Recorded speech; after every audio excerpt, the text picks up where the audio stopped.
The 2016 NASCAR Sprint Cup Series season officially kicked off here from Daytona International Speedway with the Sprint Unlimited, and we got our first taste of overtime in an all-or-nothing race to the finish. Boogity, boogity, boogity! Let's go racing, boys! Jimmy Johnson was on the pole after his crew chief Chad Knaus drew his starting spot Friday night, but it was Brad Keselowski who jumped out front early on lap 1.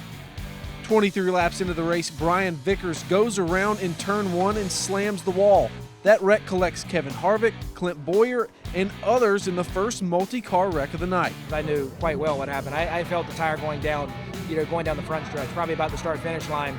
And I tried to get out of it, but with 3 wide, people are pushing me from behind. Like, there's only so much you can do. On lap 45, Jimmy Johnson ends up on the bad end of contact with Paul Menard and Casey Mears as the 48 spins to the inside of the track, ripping the nose off of Johnson's car. With 2 laps to go, we saw the big one as Carl Edwards spins off of Brad Keselowski's front bumper. That wreck collects several cars, including reigning NASCAR Sprint Cup Series champion Kyle Busch, ending his night.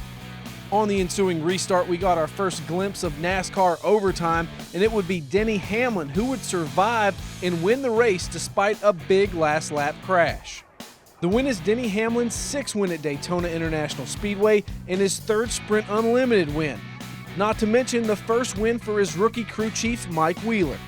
I've gotten better at speedway racing over the last few years and really learned a lot from my teammates. But I mean, realistically, you can go back and look at this race a million times, and had my teammates not stuck with me at the right times, we wouldn't have been able to stay up front. It was an exciting night of racing here in Daytona, and NASCAR.com will have more on tap this week from Daytona 500 qualifying all the way through the Great American Race. For NASCAR.com, I'm Jonathan Merryman.